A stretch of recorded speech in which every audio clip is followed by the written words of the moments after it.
A lot of the reasons why I did any of these things is because it looked hard. And I know doing things that are hard make you a better person and make you more resilient and make you more able to handle other difficult things. So when I saw them doing roast battle, and my first thought was, I can't do that. My next thought was, I better figure out a way to do that. Otherwise, I'll regret it. I'll regret never trying.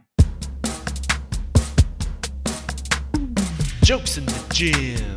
Jokes in the gym. Not jokes in the gym. Jokes in the gym. Jokes in the gym. With Rudy Tyburczy. I'm stoked to be here today with my good friend, longtime friend, Albert Escobedo. Hi, Albert. Say hi to the people. Hi, people. How's it going, everybody? Good morning, good afternoon, good evening, wherever you are. Yeah, absolutely. Albert has done a lot of comedy and podcasting and exercising in his life. So I was super excited that he wanted to be on the podcast. So, where are you located these days, Albert? Right now, I live in Santa Rosa, California, which is in the Bay Area, Northern California area, about an hour north of San Francisco. I've been here for 10 months only, so pretty new to this area, this region. Never spent much time up here, but not too far from that Oregon border. Yeah, for sure. I didn't know you were in Northern California. Okay, nice. That's so awesome. Albert, can you tell me a little bit about your comedy backstory? We started together. We know each other from Korea. We were both living in Seoul, South Korea as English teachers getting drunk on Wednesdays. But you started before that. What's the history of your comedy like? Yeah, it's actually not too long before Korea. Before Korea, I had tried stand-up at college. In college, I did what'd they call it? Like a talent show. I had done a set, and it was 10 minutes, and it was in front of an audience of like 400 people, and I was just a big Dave Chappelle fan. I was watching Dave Chappelle specials like on DVD over and over again, like on repeat, memorizing the jokes, and going through that with a lot of other people. It was the Dave Chappelle era. And that led me to being in a room full of people that encouraged me to keep doing it, because the one set I had went pretty well. And, that's difficult, 10 minutes in front of a lot of people on your first time. And I still have the recording. It wasn't good, but I got some laughs, I got some laughs. And it wasn't horrible enough that people encouraged me to try again. So then I went and started doing open mics. But the comedy club was called The Laughing Post. It was in Kalamazoo, Michigan. So it was like 3 hours away, and they only did it once a month. So once a month, I was going over there, and I was doing a little open mic. And I thought that was what comedy was. I honestly had no perspective. There was not really YouTube or podcasting or anything. This was like 2006, 2005. It was 2005, actually. And it was just pre 20 years ago almost. Exactly. Just pre-guidelines of how comedy could grow. So then when I decided to leave America because I couldn't find a good job, and that was kind of what was going on. I was looking for work and trying to do comedy, trying to take classes at the Second City in Chicago, and I just couldn't afford my life with the amount of money I was making. So I started looking for other options to make more money, and that's how teaching abroad came into my periphery. Like I didn't even know those kind of options existed. And just by Googling and using monster.com, I found the job in Korea, took it, went over there. And I was in Korea for a full 6 months before I found Stand Up Seoul. And I found Stand Up Seoul by searching Meetup, or I think it's called Meetup or something like that on the internet, meetup.com. And there was a stand-up comedy group, and there was Brian Aylward and a guy named Todd. I don't remember, if you remember Todd. Do you remember Todd? I don't know if I remember Todd. I don't know. Yesterday, though, was Brian Aylward's 18th year comedy anniversary. I saw on his Facebook post. So I was very excited. I was like, heck yeah, this founder of Stand Up Seoul. That's him. And I found them on Facebook and on Meetup. And I just went to the open mic in Rocky Mountain Tavern and met Daniel Kennedy. And the guy Chris from Busan was there, Chris Tharp. And just met these guys. Nice. Yes. And the Naughty Rooster, what was his name? Oh, man, I can't remember these guys' names. Hirschberg. What was his name? There's always a Naughty Rooster. Oh, yeah, James Hirschberger. James Hirschberg, yeah. And they were doing the improv comedy rapping. And it was just like a whole vibe, a whole scene. And I lived 2 hours away in a different city, and I would take a bus to go do stand up in Rocky Mountain Tavern. And then you were there like a year later, right? Something like that. I was there in 2009, the beginning of 2009. Yeah, and then I started stand up there in 2010. There you go. And then once I started, oh, now there's people outside with their dogs. So here we go. And that's, that was when I went to Korea and started doing the open mics there. Before I found it, I really reserved myself to never doing stand up again. I thought I had left that life. I thought that just wasn't realistic and that it wasn't going to happen for me, even though I really loved it. So I went to Korea kind of abandoning the comedy dreams and just went out there to try to make money.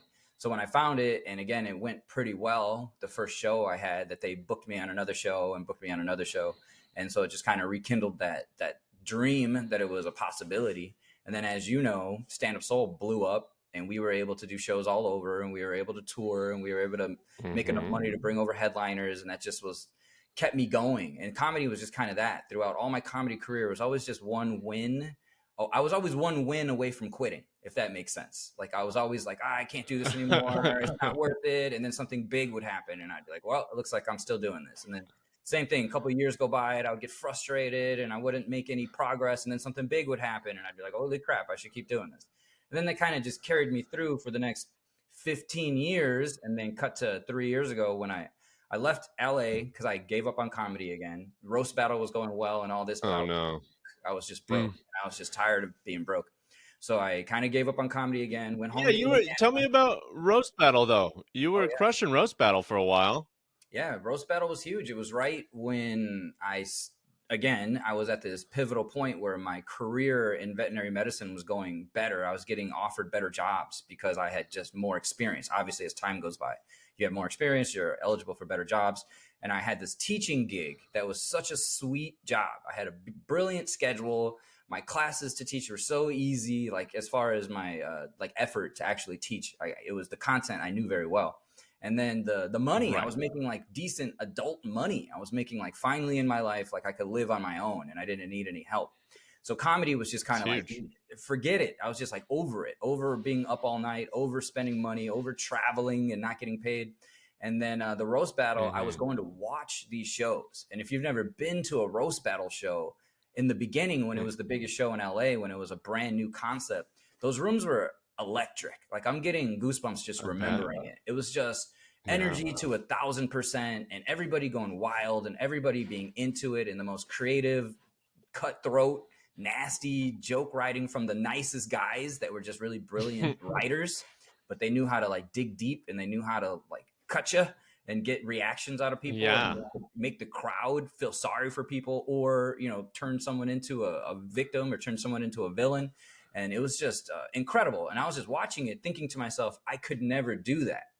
And that kind of leads over to the exercise part of this podcast. A lot of the reasons why I did any of these things is because it looked hard. And I know doing things that are hard make you a better person and make you more resilient and make you more able to handle other difficult things. So when I saw them doing roast battle, and my first thought was, I can't do that. My next thought was, I better figure out a way to do that. Otherwise, I'll regret it. I'll regret never trying. And I was friends with my friend Caesar, this guy Caesar, and he was one who brought me to roast battle, and he was my best friend. So we decided to roast each other, and I won. Yeah. And that was screw you, Caesar.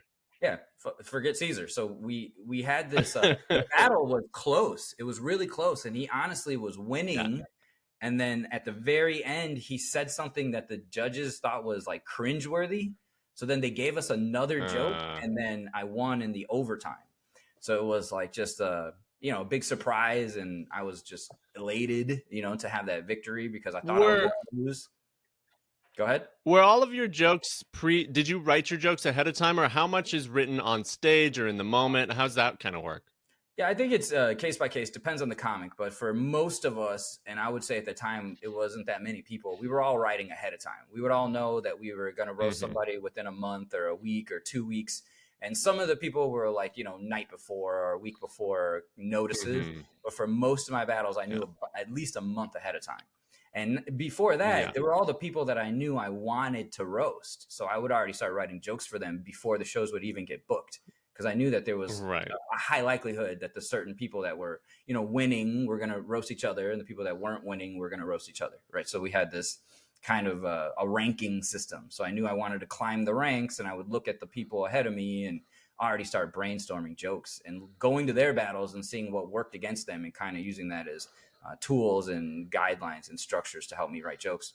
And it was a lot of also, collaboration. I was working with other writers and other roasters and other comedians, and we would get together and have roast parties, and we'd all be helping each other write jokes. And it was actually a lot of fun before, like, prepping. Did it build community?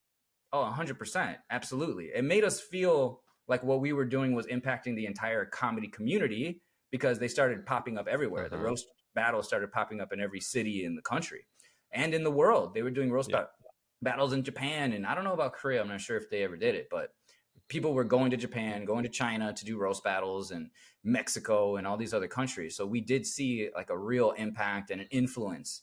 And, people online knew who I was, because I was on, what was the website they were in? Periscope. Twitter had Periscope. And on Periscope, there was like thousands and thousands of views on all these roast battles. So people in the comedy community that were following knew us. So, you get that inflated ego. You think you're a celebrity. You think you're a star. And I thought I was on my way up. So I had won. Yes, exactly. I had won 8 roast battles in a row. I was 8-0. And at that time, that was unheard of. Nobody was able to get that kind of a record.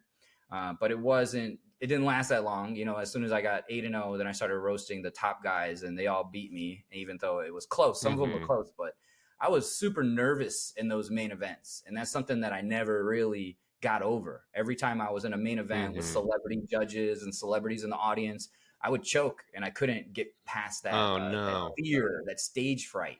And stage fright is something I think every comic feels. But when it was like the bright lights and the big shows and the auditions and the producers in the audience, I always didn't have a good set every single time. That's something that I always struggled with. But it got me booked on a lot of shows. The roast battle record and being in those main events, I got booked on a ton of shows. No money, though. Nice. No one ever paid us. Yeah. That was something that was universal across all my comedy experiences. No matter what echelon I made it to, no matter what next level I made it to, there was never any money involved. So that kind of got me. So what do you think? Go ahead. What do you think is the thing you would have needed to do to get into that tier of more paid gigs? Is it a national credit? I think having TV credits helps. Having, being a touring headliner helps. Being friends with touring headliners helps.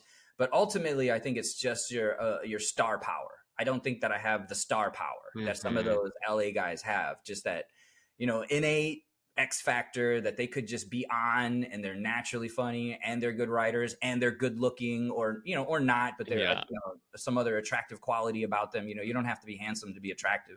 If you have a really good personality, great stage presence, positive energy, if you're really, really funny, suddenly you become attractive. So there was all these things. That's what I tell myself. It's true, man. You on stage is a different Rudy than off stage, as I'm sure is true for a lot of people. You shine up there. And that's something that I hope you see, that we all see. Thank you. Yeah. I mean, and it's because it's a different space. You're in the zone. That's right. Hopefully you're in the zone. You're trying to find that controlled flow. And when you're in that, especially in that roast battle space, you have to be moving. You have to be on your toes. You have to be able to take a punch and then deliver one right back. Yeah. And I think that's so cool. And I love the idea of this friendly competition. While it does appear cutthroat, and some of the jokes that I've seen on these roast battle clips that pop up still or whatever are gnarly and to the bone, people are still hugging it out afterwards. And I think that that's ultimately where it has to come from, because if you do a roast with somebody that you don't love, it's that can build some kind of friction for sure. I bet. Have you ever seen anything like that? Have you ever seen people break up in friendships or relationships or anything like that because of that? Of course. Number one, I've seen friendships end. I've also seen relationships end.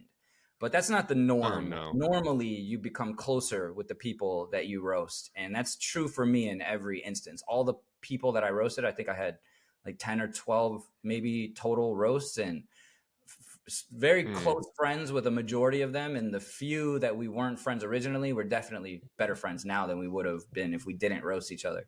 And for the people that ended up having some negativity afterwards, I could have predicted that would have happened. Some of those people were pretty unhinged and using the platform for the wrong reasons. I believe they were using the platform to try to be mean. And I think for the most people that were good at it, they weren't actually mean people. They were just creative writers. Totally. Do you know, were you in Korea when we did the Will Vince show?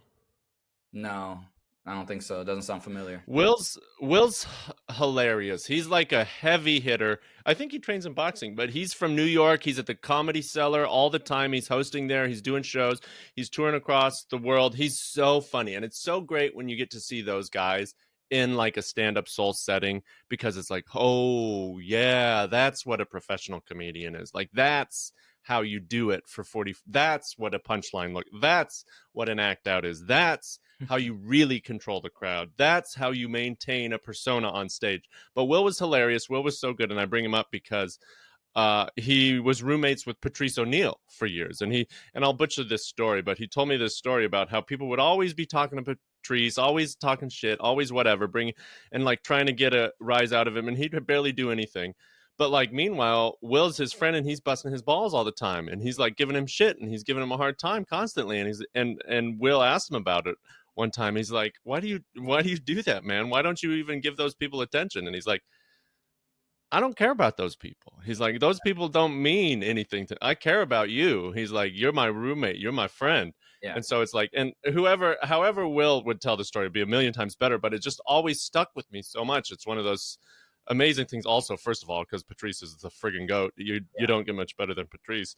No. And it was so cool to hear someone with that, like, oh, Patrice was my homie, and these are some of the words he's left us with. And so while I still don't love roasts, and we've done some around here, and they've left me feeling a little funky because Oregonians are the softest, downy, soft baby boys and girls you'll ever meet. But we love each other. And so when we try to do these roasts, it kind of hits, but you also have to take it in stride, because it's like, oh yeah, I'm not going to make a joke about somebody if I don't care about them. Yeah. No, I think it's not for everyone. It's not for every scene. And a lot of the jokes that I wrote, I kind of regret. And a lot of the jokes that people told me that didn't affect me in the moment later on, I think about it and I'm like, yeah, probably shouldn't let people joke about that about me. You know, just certain things that, like, you know, there should be some limits, especially if you do care about each other, especially if you do have respect for the person across from you. I roasted a guy, and afterwards he did tell me, he's like, I can't believe you said that. And I was like, what do you mean? And he was like, of all the jokes you could have said, why did you say that one? And I was like, because it got the best reaction. And he goes, well, that's probably not a good reason to tell that joke. And I was like, yeah, you're probably right, because we were friends. And it was a joke that was like not just insulting him, but his family too.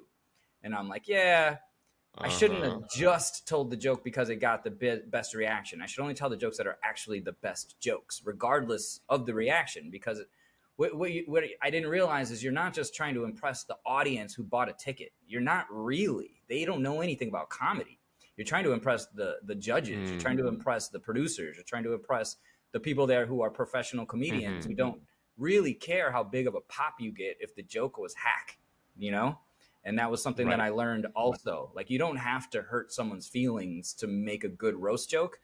It doesn't hurt to do that, but it also depends on your own personality. So since I don't have like that in me to make fun of somebody's family, I shouldn't spend a lot of time trying to make it sound like something that I wrote or something that I care about or something that I'm into. It's out of alignment with who you are. And I think that comes, you feel it even in a roast, even though that's the place for it. If you're like, ooh, I did cut a little close to the bone there. And you don't quite know what those lines are until you're approaching and or crossing them, you know? Like, I went to Ireland once. I was at a bar, an Irish pub, and I was just bullshitting with a guy and his wife. And I forget whose age came out. it was something like he was 10 or 20 years older than her. And I made a crack about like, oh, I never would have guessed she was in her 40s or something like that, implying that he was in his 60s or whatever it was. And that wasn't okay. He's like, you never make fun of a man's wife or something like that. And I was like, I wasn't making fun of your wife. I was making fun of your age. And for some people, even approaching those subjects, bringing someone else into it is against the rules. Yeah, And you have to kind of fall on your face and stub your toe. Yeah. Absolutely. And that's something that, I use the excuse now, if I were to ever do another roast, that I wouldn't write jokes like that. And one of the reasons I felt like I started losing roasts at the end of my roast battle career is because I was trying not to write such mean jokes. And that's just an excuse. Who knows how it would have gone either way. But I did try to consciously shift my joke writing over to something that sounded more like me and less like other people, because it did become kind of formulaic in the end of the roast battle scene that I was a part of. It became extremely formulaic. You knew if you wrote these kinds of comebacks, if you wrote these kinds of replies, rebuttals, and these kinds of jokes, those would get the biggest reaction. And so everybody started kind of doing it the same way and kind of sounding like each other. So that was something that I also noticed is really likely to happen in any kind of booming, little trendy, viral scene, that people are trying to jump on the bandwagon and sound like the people that are winning. And that kind of doesn't work either, because then you become, what I think the problem with roast battle, and a lot of people have already said this, is that you spend so much time writing jokes that you'll never use again. So if you're not writing jokes in your own voice, you're kind of wasting the exercise. Yeah, you want to make it from your perspective one way or another, but you're still writing jokes. I've worked through so many joke books and stuff where I've written 100 jokes and maybe used 2 of them. You know what I mean? Like, I don't think it's about making 100% of your writing, using 100% of the jokes that you write. It's about writing as many jokes as you can, falling on your face and polishing the ones that are still there for you. Yeah. Like, what roast battle jokes make you laugh? What roast battle jokes do you look at today if you peeked into your old notebook and you're like, oh, that was funny? You're like, fuck Chris, But because that's your voice. That's your voice. No, I can definitely go through, and I do this, I'm sure you do too, or maybe not. I go through my old joke books and I look at all the jokes and I can tell which ones that I wrote by myself and which ones I wrote with other people without having to, actually recall the moment it was written, just by looking at because it's cute. My jokes are cute. They're cute and funny. And I'm like, oh man, it's a good formula.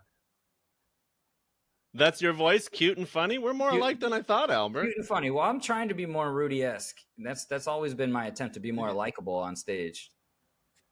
Oh, look at that. Yeah, look at all these old notebooks. Oh my gosh. Like, I shudder to think about what's in all of these things. Like, these are probably, notebooks from the middle part of my comedy time. I've done comedy for about 13 years.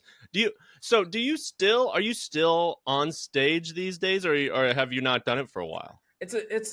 I've been on stage not that long ago. There's a comedy club here in Santa Rosa that wasn't here when I first moved here. When I moved here in January, comedy club. And then in April, they opened a comedy club. So again, I moved to Santa Rosa to chase my veterinary career. I got a good job offer here and moved here to escape the distraction of comedy so I can focus on my career.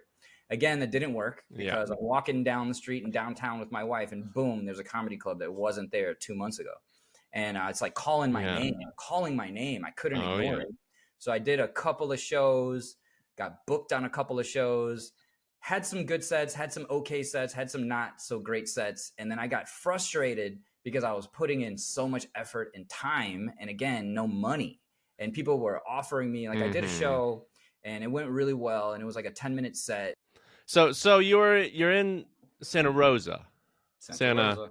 Santa Rosa, and you saw the comedy club. It called your name. I like to imagine this bright light emanating from the club, just sucking you in like a tractor beam. Like, that's comedy. That's what you're like. I was just one. You're fiending for it. You're like, I'm just one. I'm one set away from being on. It's, and you have to go back. You see a good mic. You're like, oh, it's a good mic. I'm back. Hi, everyone. No, it was a great first like what would I say? I was like dating comedy again. That's how it felt. Like we were just back to the dating part, where you're getting to know the scene and getting to know the other comics. But what's different is I'm 40 now. When I moved here, I was 39. I just turned 40. So the whole experience of starting over in a scene just frustrated me so much, like beyond what you could probably imagine. Maybe you can imagine because you've done it a couple of times, started over in a scene. But have you done it at 40? It's different. And, being married and having a son who lives here with us, I just have a lot different perspective on what's important to me. So when the call came and I went to do an open mic, I had no expectation, right? I had written new jokes. That was something that I didn't want to tell jokes that I was using in LA or jokes that I was using on my last shows I was doing. I wanted to write jokes. Because I didn't want any of them to look up any of my stuff and see old jokes or see the same joke twice. I didn't want any comics to be able to be like, oh, he's been using the same material for blah, blah, blah years. Because I knew that I could do better than a lot of them immediately because I have a lot of experience. And a lot of them are young. They're just young guys. And there's not that big of a scene here. Go ahead.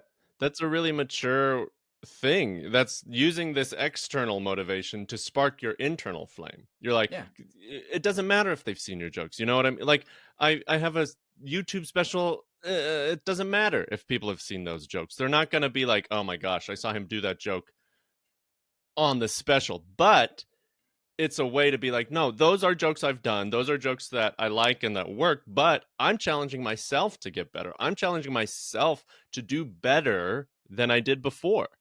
And so if you have paid gigs and you got to fill time, it's okay to do some older material if that's what you got. You're there to make people laugh. You're there to have fun. You're there to put on a good show. Do the best you can. And sometimes that includes old jokes. But when you're building again, when you're stacking the bricks up, you want to use some new material. You want to use some new bricks. And it feels, oh my gosh, there's nothing better than using new material in front of a hot crowd and it goes well. Oh my goodness. Maybe pinning someone on the mat. I know you have a wrestling background. Maybe a pin feels similar. Whew, feels pretty dang good. You're like, oh, I executed that perfectly. I nailed it, The pin is a little more selfish. Only you are getting something out of it. But when you get that big laugh from a new joke, both people are winning, the audience and yourself. So it's like this double positive sandwich. Your crotch isn't on some random guy's elbow. No, none of that. None of that crotch to face going on. Although I do enjoy some grappling, and you'd be surprised how many times I've asked a guy like, "Hey, you grapple? You want to grapple?"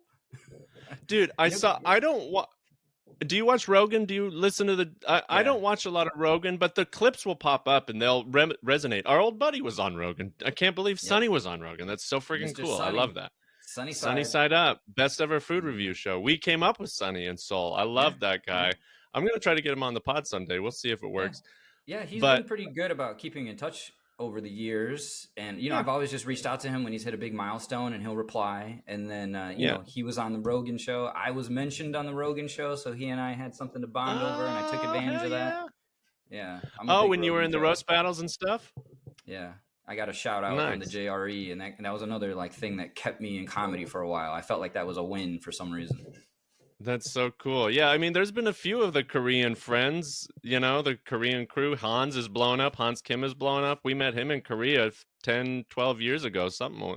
And now I didn't know that. He came to Korea. That's where I met Hans Kim in Seoul years ago. He did some shows there, and then so I've kind of talked with him over the years, and then he friggin' blew up. He lived in his van and he put in the work, and he's opening for Rogan and that kind of stuff. That's amazing. And I knew he was Korean. I didn't know that he did some stand-up Seoul. That's freaking awesome. Yeah, he was visiting family or something like that, and he went back recently. He was like, who should I talk to about doing shows in Seoul? And so I gave him Sang's info and some other folks. So I think he got some stuff together. I mean, Hans it's so cool to see your contemporaries blow up. It's awesome to see people do that. And so I do like the clips pop up, and there was this MMA guy on there. I forget who it was, but he was talking about the styles of training in the gym and how sparring and wrestling in like Russia or MMA style fighting is like, no, you go to the gym every day and you're not going 100%. You're not going full bore. You're like, you're grappling, you're smacking people around, you're playing with your buddies, you're in that space. You're working on form, you're working on stuff, but you're not going all out all the time. And there's this fun aspect to it. And that's what I'm trying to kind of remind myself of and incorporate into how I train and how I want to train others, because I'm studying to become a personal trainer at the moment. And I really love supporting people on their health and fitness journeys, which is why I'm doing the podcast, because it's so fun, so interesting, and it makes you, it's the most immediate thing within most of our grasp. We can do something physically and make our whole lives better, essentially, if we make a little space for it, if we take 1 or 2 steps. And that idea of play in the gym, that idea of like a playfulness, is so alluring to me, because that's what comedy is as well. Like, you got to be on your toes, you got to be ready to strike with the punchline, to nail a heckler, you got to be ready to pull up that old joke. And it's not always necessarily planned. It's you have to prepare, you have to train, so when those moments arise, you're able to catapult into that space you need to be. Absolutely. No, I was in preparation for this podcast, I was thinking of what I use from my old wrestling training in comedy, and a lot of it is that you don't use all of your energy when you're training. You don't go 100%. You're trying to get in reps. It's all about reps. Like in comedy, stage time, reps. How often are you up there? How much time? And if you're going 100%, you're more likely to get injured. You're more likely to, have bad form and not have perfect technique. And that's not what training is for. Training is to get your technique down and to enjoy it. You shouldn't hate it. But, I was never a top level elite athlete, because I have seen them go more to it, more of that intensity, because they have, like you said, a show coming up. They have a big gig coming up. So they got to have those tools extra sharp, and they can use, if they're a strong grappler, they should use their grappling. If they're a strong striker, they should use their striking. Like, if you have great old jokes and you're getting paid, you should probably tell them, instead of your brand new joke you wrote yesterday and haven't tried it yet. You could probably sandwich it in there if you're having a good show, but it's similar in that it's the repetitions. It's all about reps. It's all about keeping in shape, staying in shape, and not letting yourself fall out of shape, and not using a bunch of excuses to let yourself fall out of shape in comedy and in working out and in anything, physical or mentally, that you're trying to improve on. Anything that's improvable. 100%. And if you're going too hard, too quick, or too hard, too long, that makes it burnout and quitting so much more likely.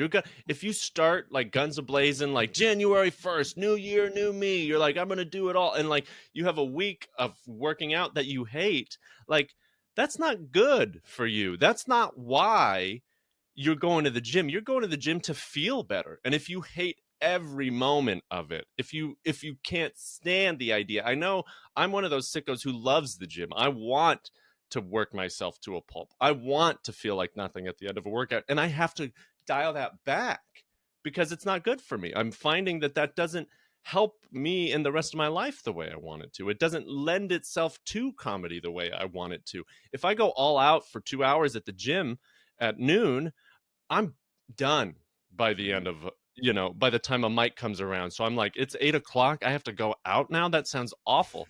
Yeah. But if I'm like utilizing my time, energy, strength wisely, then I find like, going out is a lot more doable.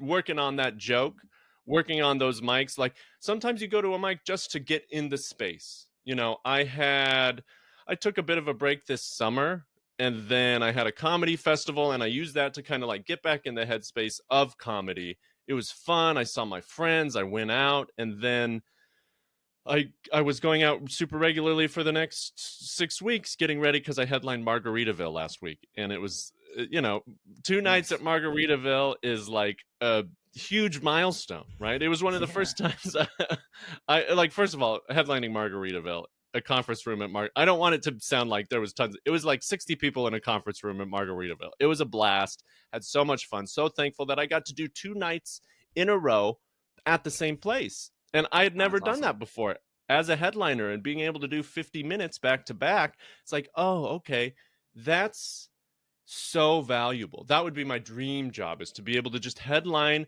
2 to 4 times a month over the course of, over weekends. That's what I would love to do, because I want to do comedy for comedy crowds. I want to do comedy for people who want to be there. And Yeah. you were one of the big inspirations for me too, because you were one of the first of my peers that I ever saw create their own comedy special. You did the same thing I did, essentially, which was just you put your hour of jokes together, you produced a show, you got friends and family and community members to come to the show, you recorded it, you edited it, you put it out there. There's an hour of Albert jokes in the world that did not exist before you did it, and they exist because of you. And who cares if it's the best comedy in the world? Who cares if it gets 1 million views? It's your comedy. And that's meaningful. That's important. You exist as a comedian. It's true. And I was inspired by Adam Palmer. Adam Palmer had a comedy album, and I was like, I want a comedy album, you know, like that's just the whole thought. And then what you don't realize, you know, Adam inspired me, and so I put one out, and then I inspired like a whole generation of LA comics putting out YouTube specials, and every single one of those of my friends did better than mine, including yours. So I'm like, that's great. You know, I feel like that's fine. Like I was the latter, and people would come up to me and tell me, like, because of you, I knew it was doable or not a terrible idea. And I knew I could get more views than you. People would tell me. And I'm like, yeah, that's fine. You know, that's like a lot of reason why people do comedy, because they see somebody on stage that they think they could do better than. Like, yeah, that's perfectly fine. And I think that it's a great, like, part of my story, you know, my little legacy, that because of me, there's probably at least 5 or 6 other YouTube specials out there that might not have been. So we have you to blame for a lot of this. A lot of those YouTube comedy specials. That's, you know, that's Albert. That's all me. But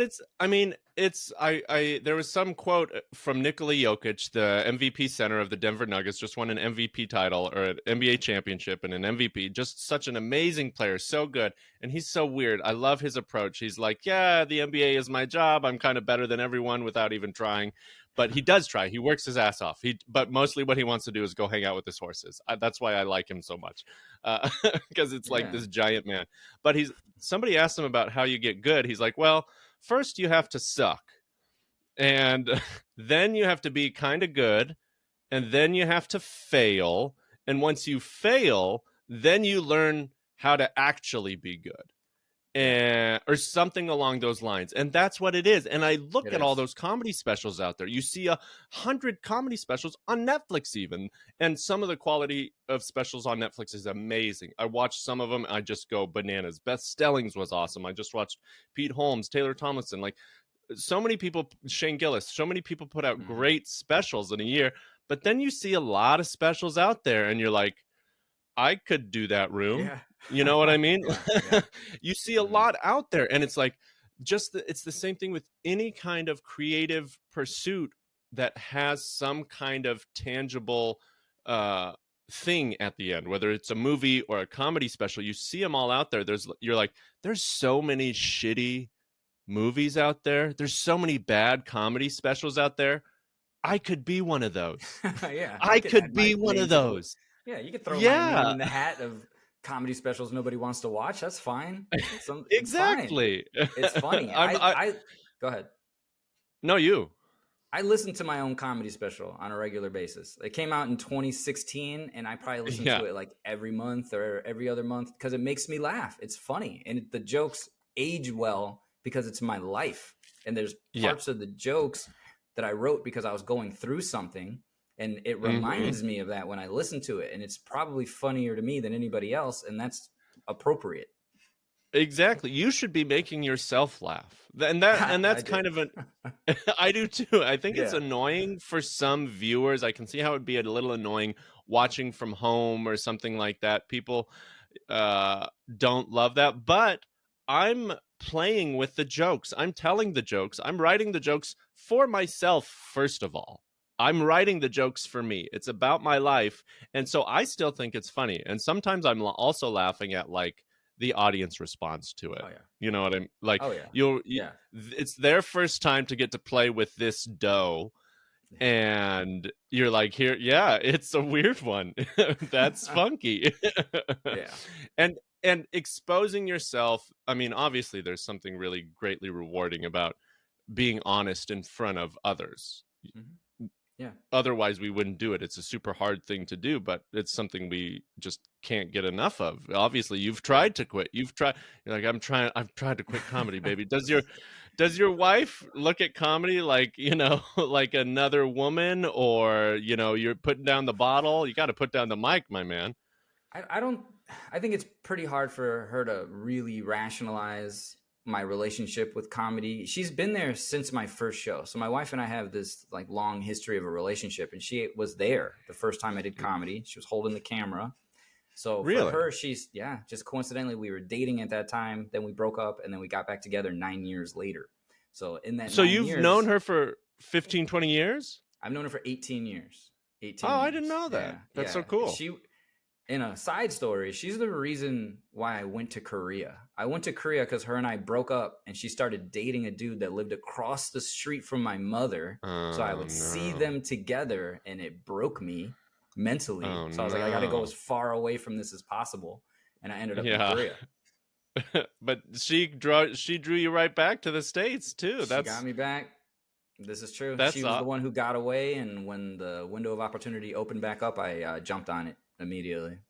That's so good. You've always loved hard from my experiences with Albert. You put your heart into stuff. No, I also think that I was trying to replace her. So that was a lot of what you guys are witnessing out in Korea. I was trying to find a replacement for that hole in my heart. And I never found it until her and I got back together 9 years later. Oh, that's so cute. That's so beautiful. You should write a script. Have you written jokes about you guys? Have you written stories? Have you worked with that material?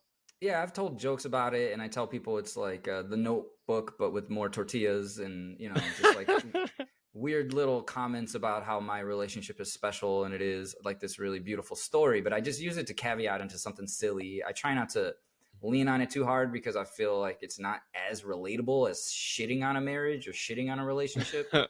And that's fine. That's my own little cross to bear, that I don't want to talk about my relationship and make fun of it too much. I only want to say how great it is, which isn't as relatable or as funny, but I find ways to sneak it in. And I definitely tell people about it in real life.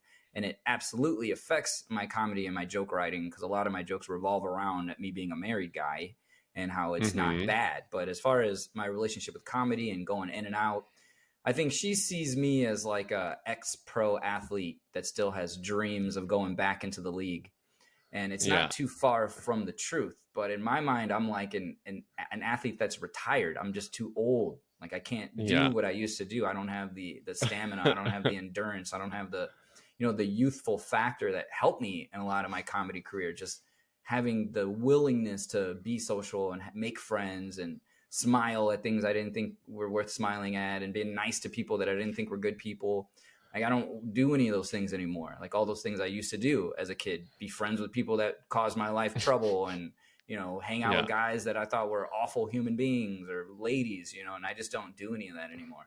And it's just a different animal. So for my wife, I think she sees me like I want to go back to the way comedy used to be, but I know that it'll never be like that again. So everything that I do in comedy is more, I call it a hobby. I'm a hobby comic now. I'll get on stage. Okay. I'll write jokes. If one of my friends is in town, they'll book me on a show. And that's probably what I'll do for a while until something changes. Yeah. You want to do it in a way that's fun for you. You want to utilize it for the good things. If you're kind of like, okay, I'm not, like you're like a former pro athlete, like you made it to AA ball is kind of how it's like for most of us in our peer group. It's like we've made it. I got a cup of coffee in the big leagues last week, but that's like as close as it gets. Sometimes it's like I shook Jeff Ross's hand, those kinds of things are a big deal. They are, and they're important, and you should savor those. You shouldn't let them be like the only things, but they're important, and they keep you going. You're chasing the dragon. You're still up there like, ooh, I got to get that high somehow. But it's like I feel like I'm a AA ball player right now. I'm not a professional athlete. I'm not, but I'm like still doing it. I haven't quit. that's essentially that's, you know what, my biggest comedy goal, the number one goal I have in comedy: don't quit. Don't Yeah. quit. Just keep doing it. If I don't quit, then I'll be okay. And sometimes to not quit, you have to put on the brakes. And that's what Yep. I'm learning now, in a way, at age 40, that I hadn't learned before. I'm like, oh yeah, taking a week for myself where I don't bang my head against every open mic post, like, is good, is Yep. okay, is helpful. Yep. And so, like, for you, one of my as I want to help, I want to see people move towards goals. I want to see people take steps forward in whatever way that is for them. What kind of goals do you have moving forward, whether it's related to comedy or to health? What do you have in your sights, and what do you have any plans or steps Yeah. that are in place? 100%. So I turned 40 in September. So it was like, in the end of September. So it was like a month ago, a little bit more, a month and a half, maybe.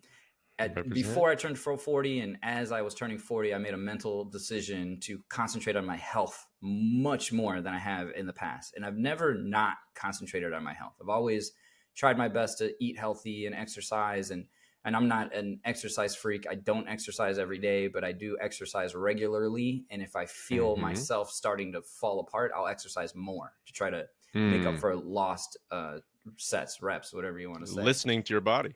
Absolutely. And I think it does come from growing up doing athletics, being a wrestler. I started wrestling at the age of 5, and I stopped wrestling when I was a senior in high school. I got injured. I had ankle surgery, and then I just wasn't the same anymore. And I just stopped wrestling because I knew I wasn't going to wrestle in college. So I started just focusing on my academics so I can get into college and not think about doing wrestling as a collegiate athlete.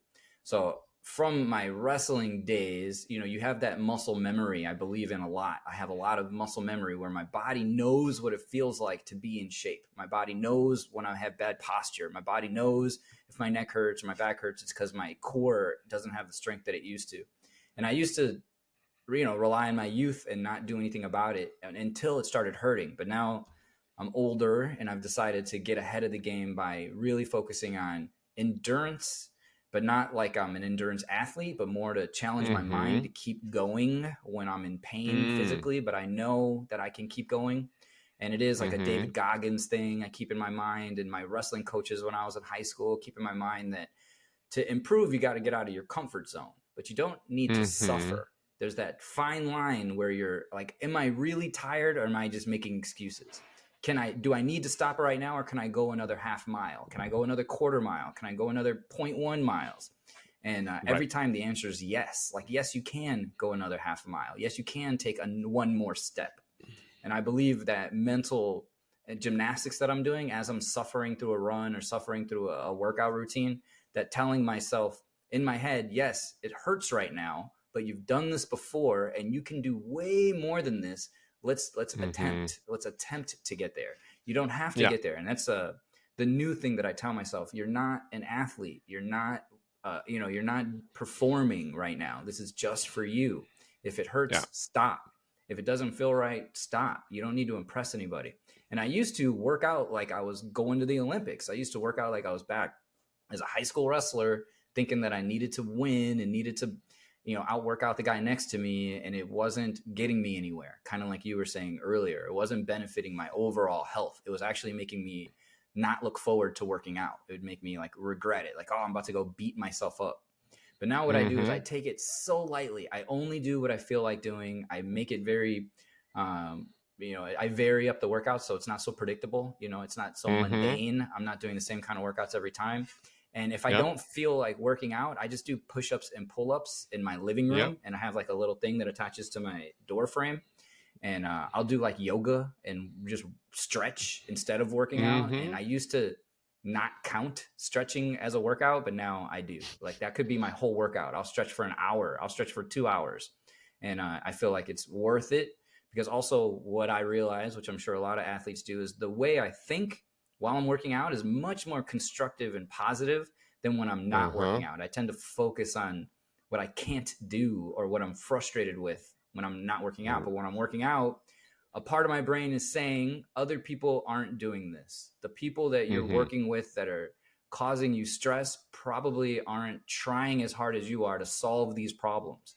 So just relax, let it go. Don't worry about that. Only focus on what you can control, and you can control this workout. You can control this progress. And you're asking me, like, do I have actual steps? Yes, I decided I want to run at least 30 miles every month. 30 miles every month. So that's not necessarily a mile a day, but I can do, skip 3 days and then run 3 miles. And that's something that I'm comfortable with, because I don't have to run them fast. I can run them slow, as long as I'm getting in the miles and getting in the reps. Do it. And mostly it's for my mental health. It's more for that breathing exercise. I have to focus on my breathing. And then I'll intentionally start thinking about some issue I have, work related, almost 99% of the time. And then it'll help me work it out. It does. It works every time. It works every time. I'll have like a thought that I didn't have previously. I equate it to when I used to write jokes every day, and I would be on public transportation, where you're just in this like mental clear zone, because there's nothing going on that's distracting you aside from your trip. And the blood's flowing, or you're doing something like you've kind of triggered it. Yeah.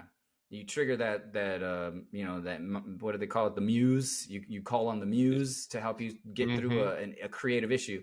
And I believe a lot of my problem solving comes from creativity. Like, I can have a creative thought to solve a problem that I don't believe my peers have in my veterinary career. They're a lot more linear thinking. And my thought processes are very much outside the box. And it comes from comedy. Comedy has made me see that I can stretch my parameters, my limits of what's acceptable or, presentable, and fix it and make it something that you can present to people that have, a high bar, high standards for what's acceptable. And, it doesn't come without risk. Sometimes, like you said, I get the egg on my face. I put my foot in my mouth, and I've said something that I shouldn't have said. But I've gotten better at that too. I've gotten better at, like, being around, like you said, the soft, very liberal, very, very, people that are easily offended or very, very sensitive. I'm working in animal medicine. You can only imagine the sensitivities that exist around sick, dying, injured animals, and the people that want to work with them. So you're around a lot of high emotions. Absolutely, 100%. But it's not too different than being an athlete, where there's big highs and big lows. It's not too different than doing comedy, where there's big highs and big lows, and a lot of people watching you. That's the point of sports. There's people watching you fail. And when you're doing comedy, people are watching you fail. When I'm performing medicine, I'm not ever by myself. There's people there. There's doctors, there's other nurses, and the stakes are high. There are high stakes. And some would say higher than comedy. Obviously, me doing comedy was always a lower level of stress than when I was working in surgery. That's working in surgery is way higher stress.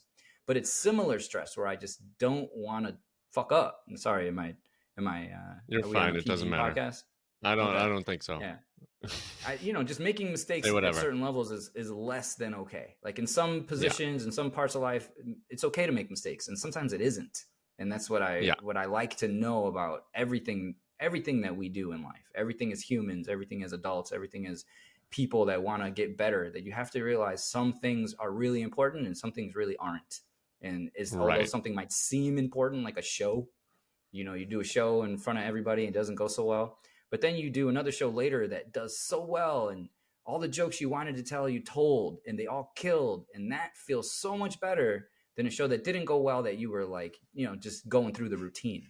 And that's something else that, now, like you said, those little wins, like, I try so hard to remember those now, because I'm like, just trying to remotivate myself through every little struggle. Like, okay, you can do big things. You can perform at a high level. You can have a lot of eyes on you and still do a really good job, and regularly, predictably. And so much so that my friends still book me on shows, even though they don't need to, they don't have to, but they know that I can do well, and not just do well, but do well and be influential or impact the show, like improve the show overall. Yeah, you can do. You're still ready to perform, and I guess are you working? I know you used to teach veterinary medicine. Are you still teaching, or are you working with clients and their animals? I am no longer teaching. I am a director at the Humane Society. So I manage the veterinary department. So that's the medical department, the shelter department, the community vet clinic. So we have 3 programs in our department. And one So of them is cool. we do spay neuter. One of them is we do low cost veterinary care for the community. And the other one is our shelter animals. It's a humane society as a shelter. So we have our shelter animals. And I manage the whole team. So I manage a couple of doctors, a bunch of nurses, a bunch of veterinary assistants. And then I'm an RVT, a veterinary nurse. So whenever they have low staff or somebody calls off or they're just, their caseload is high, I'll pop in and help them. And then I will train some new people, but I have trainers that's their job to train. But, I still teach, I still train in the moment when I'm there, when I'm working with the young new people. But it's not my main. Yeah, my main goal is operations. I'm there to make efficiencies. Cool. Yeah, I remember when I took my cats into our old family vet, to get them spayed and neutered. They're 3 now, but I helped him. I held my cat's nards or something with a scalpel or whatever. He's like, yeah, just hold that right there. And I'll pop out these little, they looked like edamames or whatever. And I was like, this is the coolest thing I've ever done, is help my vet cut off my cat's balls. It's pretty cool. I was just so stoked. And it just felt so good and so cool and so out of my comfort zone to do something like that. So you're, as somebody who has so much experience in high stress situations, I'm sure people really appreciate having you there. I'm sure that those skills that you've gotten from performing have really lent themselves to working with animals. Does that track? Absolutely. And I think it's with anything where you've been under high pressure and you care a lot. Some people are under high pressure for a job, but they don't have anything invested. I'm a huge animal lover, huge. I think about it constantly. It affects everything I do in my life. It's why I'm here. And I believe other people I work with have the similar kind of relationship with their job. So that caring and that high level of stress is what I can relate to comedy, because we really love it. We really want to do a good job. We're not just there for S and G's. We're there for improvement. We're there to get our jokes out. We're there to express ourselves. We're there because we love it and we want to see the other comics too. It's not just all about us. And I think that's what it's like for me there. So there is that overwhelming gratitude I have for my team, because I can't do it without them. The overwhelming gratitude for anybody in the world that takes that step to get into animal welfare and animal medicine, because it's extremely difficult. It's very difficult and it doesn't pay very well. So for the people that have used their life skill, mind, hands, eyeballs to come help me help animals means everything to me, because you're not just helping one. What I see in veterinary medicine, as soon as you teach somebody, you're not just helping one animal, you're helping millions, because that one person is going to help a bunch and then teach people and they're going to help a bunch. So every person I teach a skill, or every time I get somebody from a level 1 to a level 2, I know that I'm impacting the animal world, and that makes me feel really good. And kind of similarly, when I was doing comedy at a high level, I felt like we were impacting this huge wave, this butterfly effect of how it's affecting things. And, that's always been my end goal. You're talking about plans, and what I want for my future is to just have as much positive impact on the world as possible. And I'm not the type of person that thinks I just want to impact my family unit and the people that I have the same last name. No, I think big. I dream big. I want to impact millions, billions. I want to help 1 billion animals in my life, even if it's indirectly. And I feel like that's what allows me to be not comfortable in uncomfortable situations, but being comfortable being uncomfortable. And I think that's also a sports thing. When I was doing sports as a kid, you're always, stepping up to the mat and your heart is pounding. You never know. You don't know what's about to happen. You're like a one-on-one gladiator. And the same thing in comedy. You're just you against the audience. It's a one-on-one sport. And there's a lot of eyes on you. And when you're working directly with an animal, it's like a one-on-one thing. No one can help you. You're on your own. And that's something that I thrive on. And then I also thrive on making mistakes publicly. I think I do that better than a lot of others. I can make a mistake.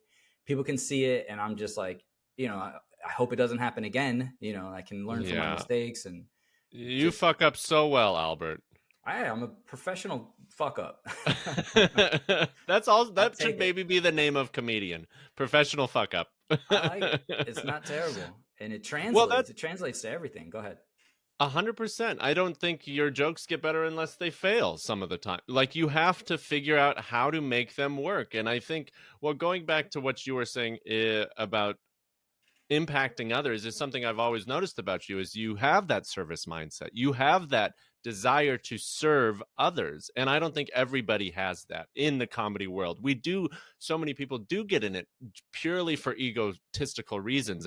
And that's what kind of comedic, perspective doesn't resonate with me, is somebody who is in there and you can see just ego. I want to have fun. I'm in there to have some laughs with you. I'm in there to create a good experience.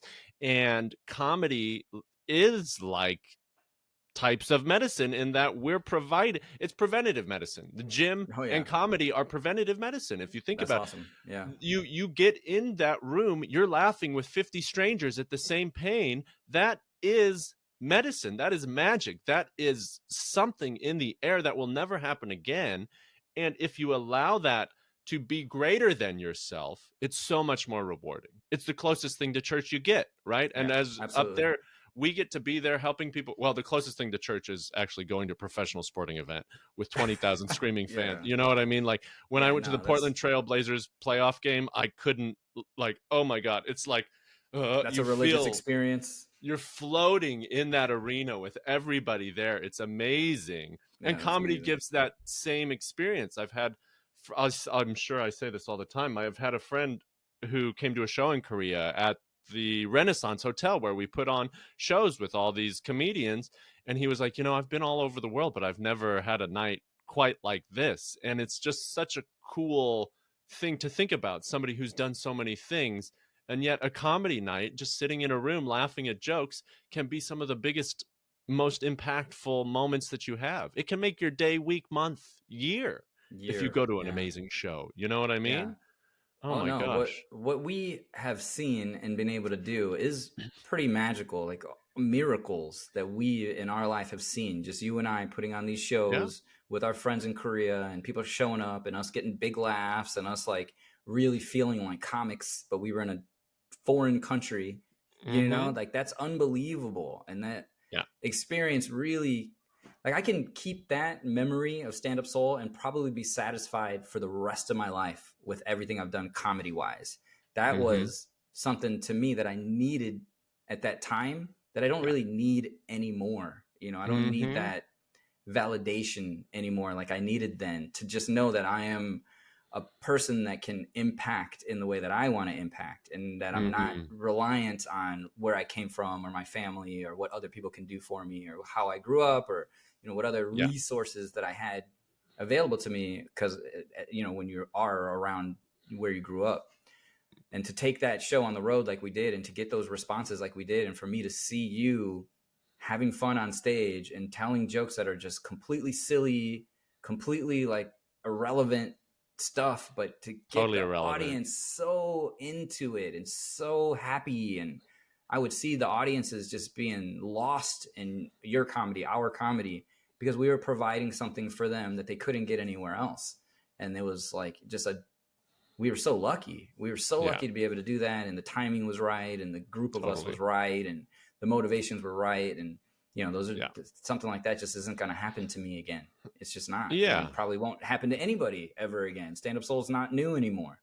Yeah, it was extended summer camp for us in many ways. We got to do all the fun things together and the hard things together. We had to put a lot of work into the camp Yeah. counselors have to work hard to Yeah. make that a fun experience for everybody. And so it was so special that we did get to do that. And I told Matt Schmidt, another good friend of ours, someone that just recently moved back to the States from a life abroad, and he's in my neck of the woods, and we're good friends, and I'm training with him some of the time, and we're talking, and he's coming to Mike's now and then and stuff like that. He's like, oh, me, you, and Albert got to get together sometime as well.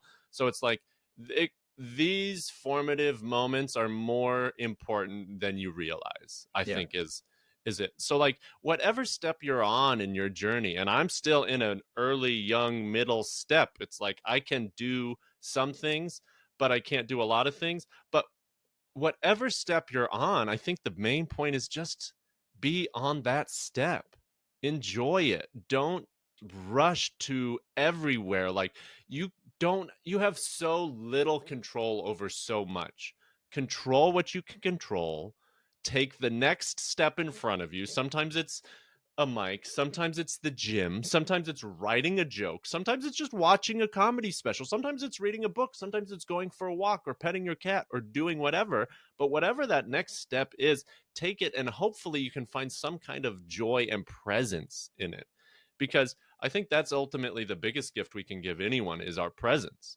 If it's authentic and it's there to just be who we are with whoever is there with us. 100%.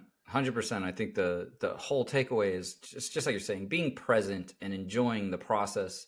And it's so cliche, you hear it all the time. Yeah. Enjoy the process. It's not about the journey, it's about the next step. And it's just so true for everything, because you're going to gloss over the part that you were supposed to be enjoying because you're looking for the next thing. Yeah. And it's for everything. And I think just like whatever you're going to do next, and especially if it's in health or in comedy, you have to be all in. You have to be all in, and that's something that I think that is inescapable. If you're 1 foot in the door and 1 foot out the door, it's going to be impossible to get to where you want to be. So you just have to make tough decisions about what's really important to you and try to stick to it. Try to stick to it. Stick to your plan. Don't make excuses. And 1 foot in front of the other is a real thing. 1 step at a time, like they say. It's a real thing. And for all those parts of my life that I didn't realize how great they were until later, that's the only thing you can really regret, that you weren't enjoying the moment. But I think, we've been pretty good at it. We're not like lost. I never got too in the weeds of forgetting why I wanted to do comedy in the first place. But it was always for me to just express myself honestly. Like you said, try to be honest in public, try to be honest to strangers. And that's a skill. That's a skill that gets me everything. It's 100% why I was able to get married and stay married, because I'm not chasing this ego. I am who I am. I like who I am. I'm always going to be this way. And comedy put me in that place. And I think I was able to, do well in comedy because I did come from a competitive sports kind of background where I knew working harder gets you further than the people. You have to have an edge. You have to have an edge. You have to put in the time. You have to put in the time and be 100% sure this is what you want. And other than that, it's always going to be like kind of jogging in place. And right now, this is something that is probably not for everybody, but focusing on my marriage is my 100% priority right now. Comedy helps me be a better husband. Exercise helps me be a better husband. Having some career goals and general ambition helps me be a better husband and father. And I think all that just makes me a better person and role model. And it all comes together. You can't not take care of yourself and think you can take care of others. It doesn't work that way. Totally. Priorities change. And I think being okay, like being honest with yourself about what your priorities are, and then being non-judgmental with yourself about that. Like comedy taking a step or two down is 100% fine. I love comedy. We've just talked for an hour about how much it's benefited us, but sometimes it's not the number one thing. Like I'm trying to start 2 new jobs as a podcaster and as a personal trainer and continue comedy. Like doing all this stuff. It's not like comedy is always going to, well, for some people it is. For some people it's going to be the number one priority. But seeing how comedy fits into your life, I think is part of why I want to have these conversations with people and see how we can do that in a balanced way, in a way that is healthy and safe and welcoming to ourselves and to others, because it doesn't always feel that way. It is easy to get stuck in the drama or the I'm not getting this, or why am I not getting booked, or that kind of stuff. I don't get booked a lot. You know what I mean? Like I'm not on a lot of shows in this smaller town, and that's just life. That's how it goes. And so I'm still, but I'm not quitting. It's like I might put on the gas. I'm just learning how to use the gas and the brakes more. I think that's essentially what I'm learning these days. So we've gone all over the place, and there's so many things that I had other ideas. I had running facts because you're a runner. I know but we didn't necessarily get to those. I got one or two. Here's a running fact. I'll hit you with some running facts before I kind of ask you for your final thoughts and some reflection a little bit more. Did you know running was called pedestrianism in the 1800s? Oh, those I love how pedestrian is used as like an insult now. It's like, oh, he's very pedestrian. He's so pedestrian. Yeah, it's like, oh, you mean he can walk? What a fucking dork. You mean he's mobile? Whoa, oh loser. My gosh, he's not riding in a chariot. And it was used in the 1800s, so I bet it's people on those damn horses. They're like, pedestrian, loser. Get out of here, peasant. I read that, so if you are having a tough day, you need to increase your productivity. Doing a short run at work can increase productivity by 23%. So 23%, when you're Michael Jordan. Yeah, Mike MJ, baby. You grew up in the Midwest. You were in the heyday of Michael Jordan. I was a Blazers fan. So you were so happy when I was just crying as a young boy. Probably, yeah. You were like, the Bulls are the best. They were, and it followed me to Korea. I went to Korea. I'm like, oh, I'm from near Chicago. Oh, you know Michael Jordan? Like, I don't know him. I've heard of the guy. Yeah, exactly. Here's one that I thought was crazy. Before 1980, medical science prevented women from joining marathons because they thought it tore up uteruses. What? It just shows how stupid medicine is. Like, it can be so wrong for so long. It's like, oh yeah, women can't run because then they couldn't have a baby. As the doctor's smoking a cigarette, like blowing it in the baby's face. Oh, you'll probably appreciate this one. In the 1960s, police used to stop runners. Like, you couldn't run in public because they thought it was suspicious activity. I had a joke like that. Like, I can't just run anywhere, you know?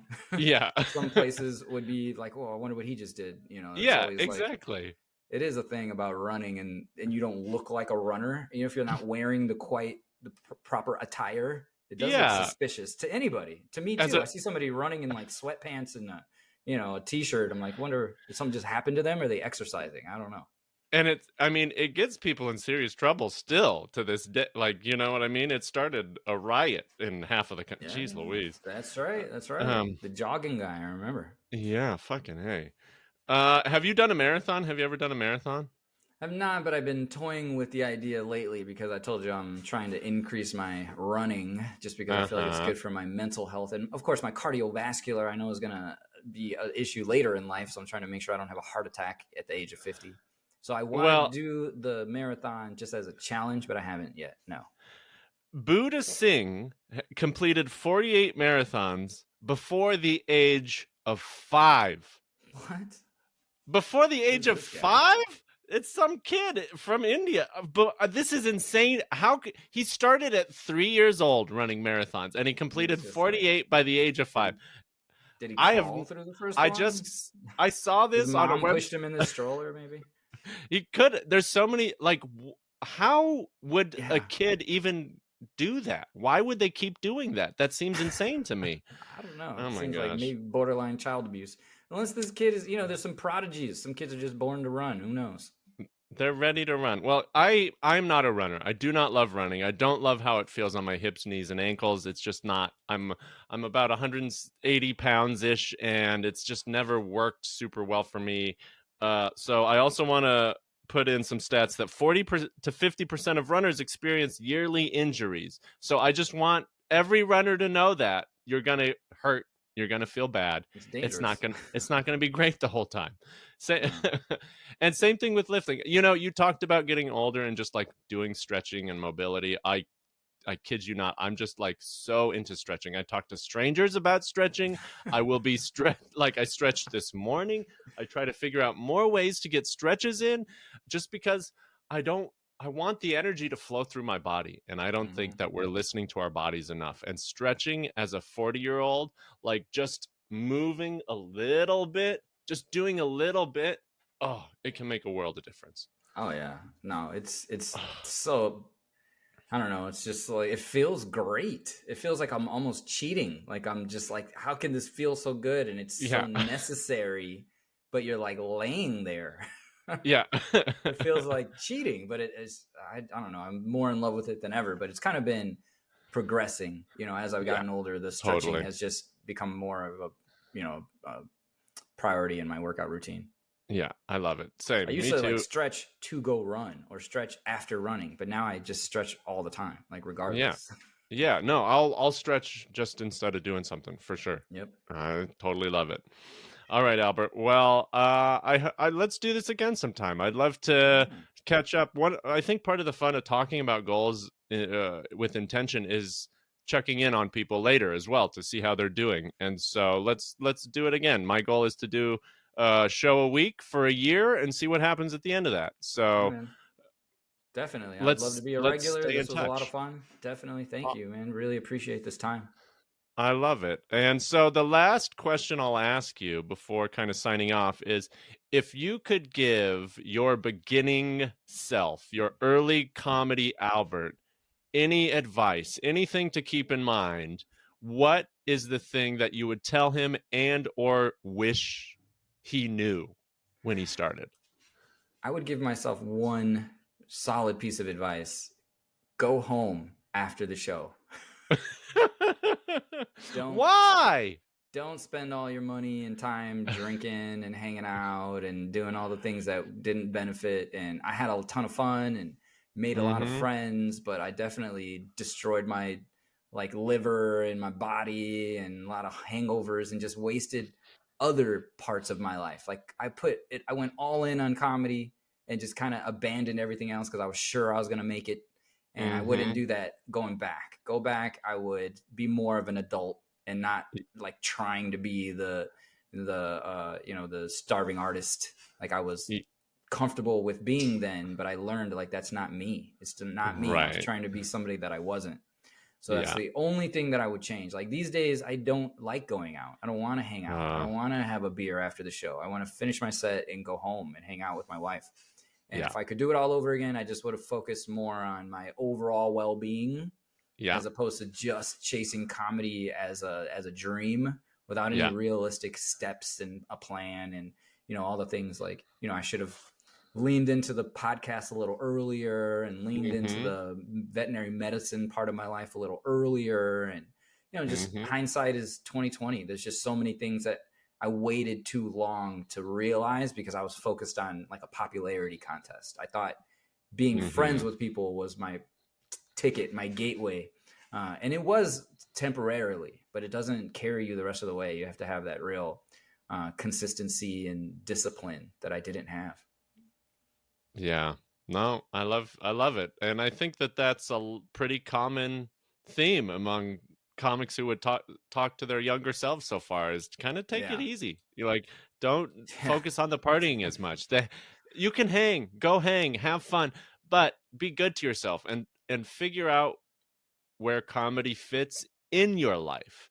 Don't make it your life is kind Yeah. of what it sounds like. And you Yeah. know what? You kind of also have to be obsessed with something for a while. If you want to get really good at it, you have to you got to put 2 feet in. So if you love it, do it, but also like we've been in do it yourself scenes our whole or I guess you haven't. You've been in LA, you've been in places, you've been in the grind. Yeah.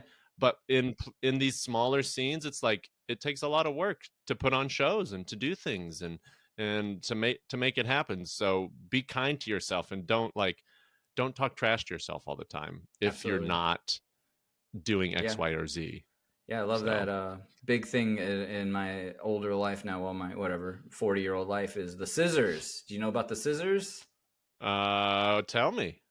So you can cut yourself some slack. Like anytime you're around a friend or a family or a buddy and they're like being hard on themselves, you hand them a pair of Mm-hmm. scissors. If you don't have a pair of scissors, you give them the fingers and you Yeah, say, man, cut yourself some slack. You're doing great. Look how far you've made it. And I have to I talk to love it. myself like that.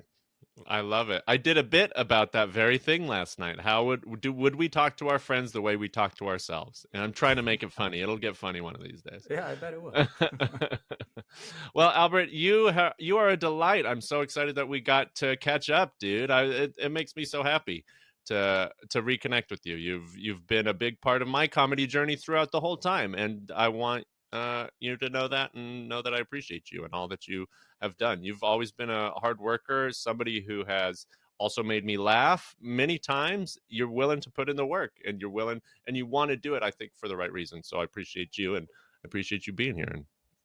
And thank you, man. Right back at you. All the same stuff, really. Been a big part of my comedy life, and I follow you. I watch you. I wish you nothing but the best. I know anything that you put your mind into, you're going to do so well. You're just a very special person. And I know I'm not the only one that tells you that, but your effort, your heart, your mind, you're very smart. You're super intelligent. So I know you can get there, but it's hard. And it's just like you said, you can't quit. Don't quit. Takes work. It's you, Albert, and my mom. So I appreciate I appreciate that support, truly. And I thank you a lot, and we'll catch up soon, okay? Absolutely. Yeah, definitely, man. Thank you. Thank you so much. And we'll just hit me up anytime. I love it. Okay. We're going to say goodbye, but don't log off. All right. Bye, everybody. Thank you for listening. Jokes in the gym. Jokes in the gym. Not jokes in the gym. Jokes in the gym. Jokes in the gym. With Rudy Tyburczy.